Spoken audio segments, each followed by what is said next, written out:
Hello friends, welcome to our YouTube channel friends. In this video I'm gonna tell you about how to fix unresponsive screen in your Redmi smartphone, how you can fix this problem. So let's start the video friends. So if your screen stuck or when you just tap 3 to 4 times and it is not making any response, then you have to release some of your storage first. If your storage gets full, then you have to release some of the unuseful and unused items, photos, videos and files in your smartphone and backup it all.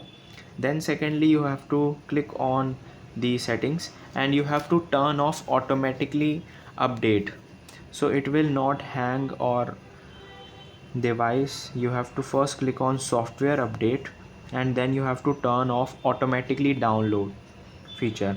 Then click on about phone. Here it will show the update feature. This is Xiaomi Hyper OS update, so you have to click on update and do a software update for fixing this unresponsive display. I hope you like this video. If you like this video, then subscribe to our YouTube channel for more helpful tips and tricks videos. See you next time.